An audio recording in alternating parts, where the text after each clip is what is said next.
Hey guys, welcome back to my channel, and today I'm gonna do a quick review of certain things that I've bought with my GH5 camera. It's basically the important and the most important thing, I would say. It's the lenses.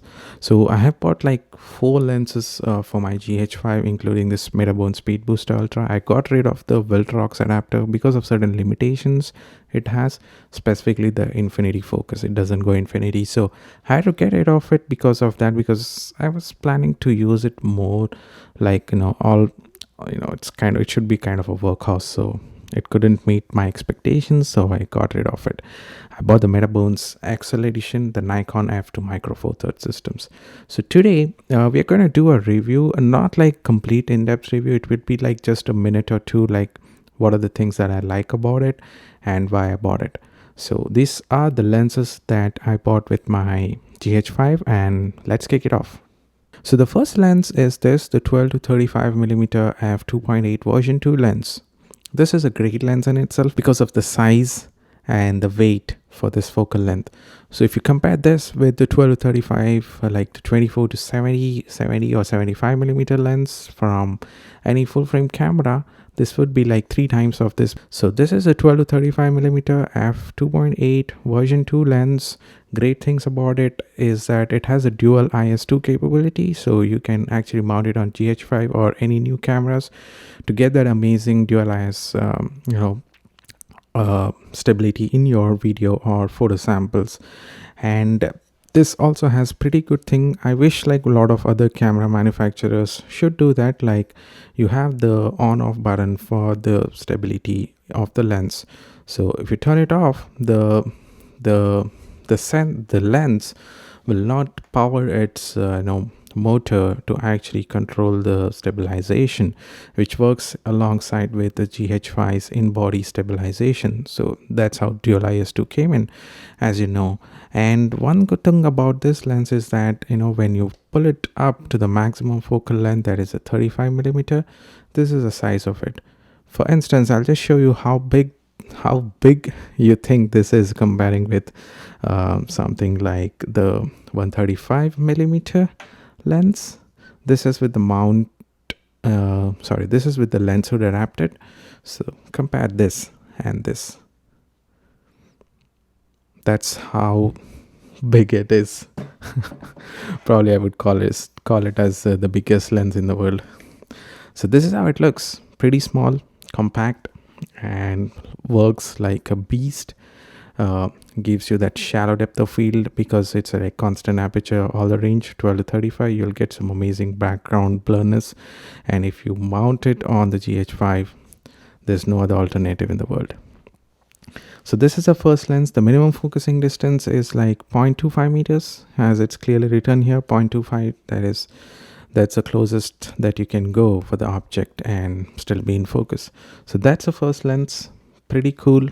And it's like it retails for like $800 to $900, but the price keeps getting up and down because of the competition.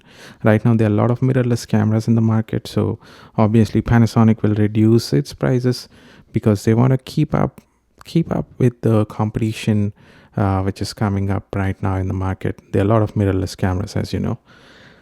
The second lens that I would speak and I would rate the best compact lens is the Olympus 17mm f1.8 lens.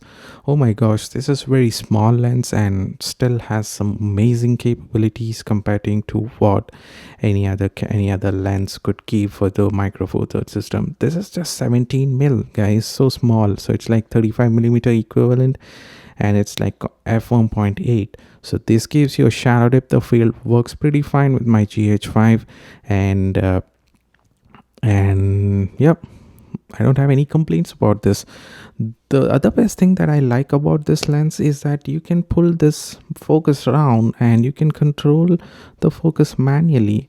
So I wish other manufacturers can also do this, but it's quite an unfortunate thing that every system has certain benefits and certain flaws, and we cannot there's no perfect camera or any perfect product in the whole world. So this is how it looks. Really superb. small, compact, and it can just go in my pocket alongside with my car keys. And the minimum focusing distance for this is like 0.25 meters, as it's clearly written on the lens. So you can, that's a good thing about modern lenses. So, and when you pull down this focus ring down, you can actually control it pretty smoothly without any issues. And probably I will use it on my rig, which is actually there right now, which is recording the video. I'll definitely do a video about it in the upcoming few days, but this is how it looks. And the third lens is this, guys. This is the 135mm T2.2 lens for the micro four thirds system. This is basically the Nikon edition, because I have the speed booster, that is 0.64 XL edition mounted on it. I would definitely need this because of the focal length. I wanted to do some portrait photography with the GH5 speed booster and this setup because of certain reasons. I just wanted that amazing background blurriness, and I know with this combination I can nail it down perfectly. I know a lot of people have never tried this to use this setup, you know, as a photography, but I would definitely love to do that. So that's the whole reason why I bought it. So this is how it looks, the 135mm T2.2. This is a cine lens. I bought it because I should be able to control the aperture pretty smoothly, you know, without any trouble. But when I mount it on my Metabones Speedbooster, the adapter has that ring to control it. So unfortunately, it was kind of a disappointment for that, but and I couldn't do anything because I already bought it. So the minimum focusing distance is like 0.8 meters. So it's written here. So 0.8 to infinity. And this works pretty well with the GH5 speed booster, that is a Metabones speed booster, because that is well calibrated to well calibrated to do that infinity focus. So this is the second lens that I bought in the list. Sorry, this is the third lens. And the fourth lens is actually recording this video right now. That's the 35mm T1.4 lens from Rokinon. That's for the Nikon Mount that's the Nikon Mount. So I bought it specifically to use it at my GH5. So that's it, guys. So these were the 4 lenses that I bought with my GH5. I will do one video at a day, probably showing the things that I like the most about it, the benefits, the pros and cons. So for now, I would say bye-bye, and probably I'll catch up with you again very soon. Take care.